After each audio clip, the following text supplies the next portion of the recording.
The hallway smelled faintly of floor polish and pencil shavings, the kind of scent that clung to every school no matter where you were in the world. Blue lockers lined both sides of the corridor, their doors dented and covered with stickers from students long graduated. Posters for the upcoming football game were plastered across the walls, some of them crooked from the humidity of late summer.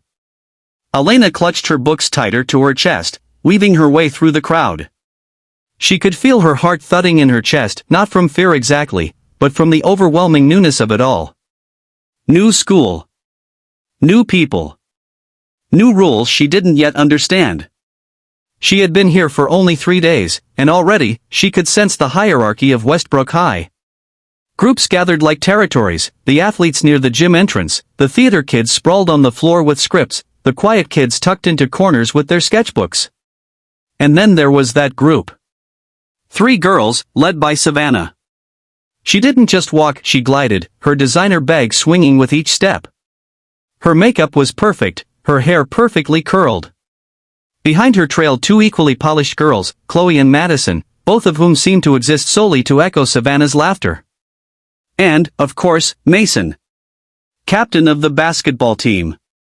Blonde, broad-shouldered, and with a smile that could melt ice until he decided to use it to cut you down instead. Elena had been warned about them. Her lab partner in biology, a quiet boy named Aaron, had whispered, "Stay out of their way. They don't like new people." She'd taken his advice to heart. That Thursday morning, the hall was especially crowded. Students leaned against lockers, chatting. A group of boys tossed a football back and forth, ignoring the shouts of a teacher telling them to stop. Elena made her way to her locker, carefully avoiding the clusters of loud, laughing students.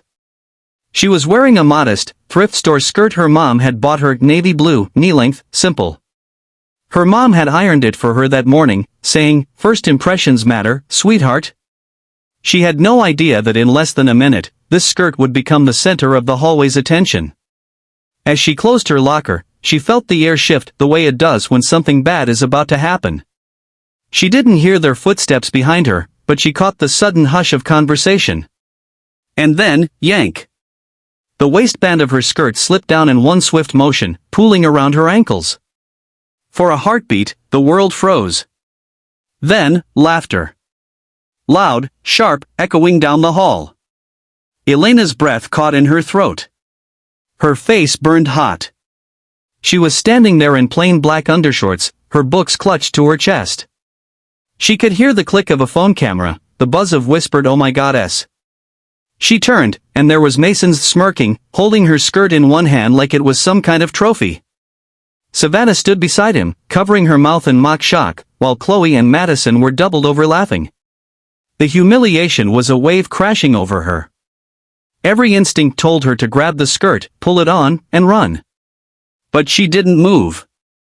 She just stared at him. And then, something inside her shifted. She bent down, picked up the skirt slowly, deliberately, and draped it over her arm. The laughter in the hallway faltered, just a little, as she straightened and looked Mason dead in the eye.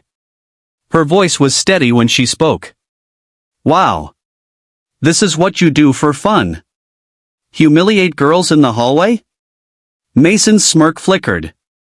"You think that makes you strong?" she continued, her voice carrying over the murmurs. "No.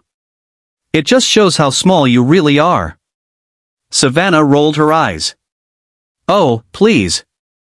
You're just mad you can't take a joke." Elena turned to her. "If your definition of a joke is trying to strip someone in public, then you need a new sense of humor." The hallway had gone almost silent now. Students who moments ago were laughing were suddenly pretending to check their phones, not wanting to be caught watching. Without breaking eye contact with Mason, Elena pulled her skirt back on, adjusted it, picked up her books, and walked straight down the hallway, her head high. The aftermath. That video, the one someone had taken, didn't go the way Mason and Savannah thought it would. They'd hoped it would be a viral humiliation clip, shared in group chats with laughing emojis. Instead, it spread with captions like "She owned him" and "This girl's fearless." By the next day, whispers followed her, but they weren't quite the same as before. Some people gave her nods as she passed. Others smiled faintly, like they respected her in secret. But Mason wasn't done. The next challenge. Over the next few weeks, Mason found smaller ways to get under her skin. Accidentally knocking her books off the desk. Making snide comments when she passed by. Savannah, meanwhile, spread rumors that Elena was full of herself, that she only acted tough for attention. It was exhausting. Every morning, Elena had to take a deep breath before walking into school. There were moments she thought about giving up, about blending into the background completely.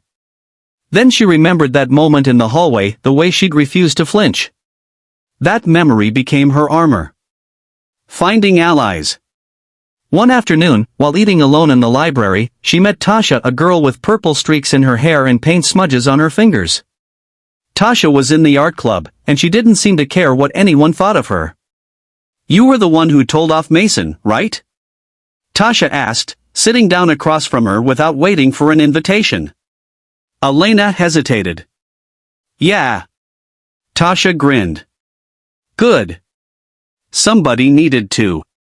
From that day on, Tasha became her first real friend at Westbrook High. Through her, Elena met a few more people, not the loudest or the most popular, but the kind who had each other's backs. The talent show.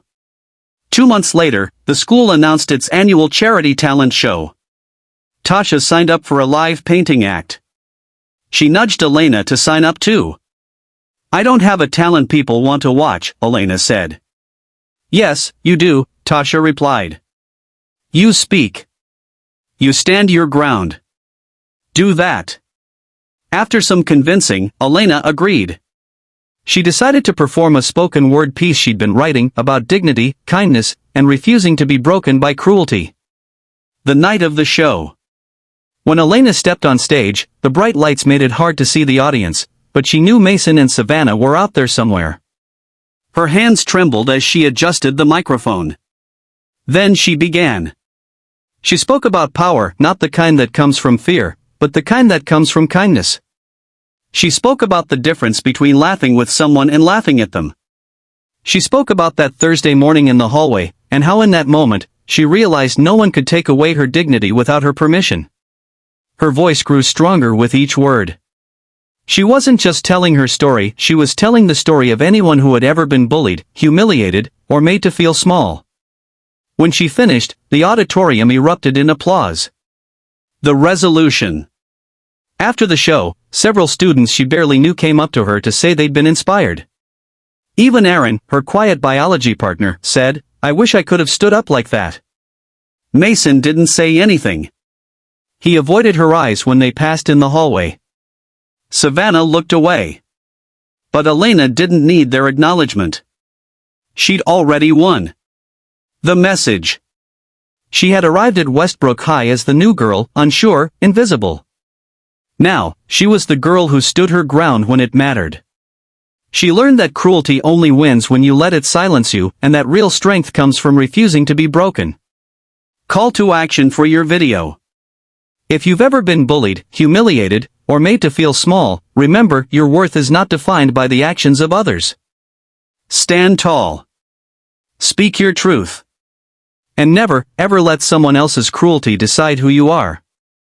Speech balloon, tell me in the comments, have you ever faced a moment like Elena did?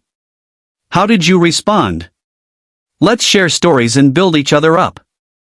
Thumbs up if you believe kindness is stronger than cruelty, like this video, subscribe, and join our Be Kind Always family.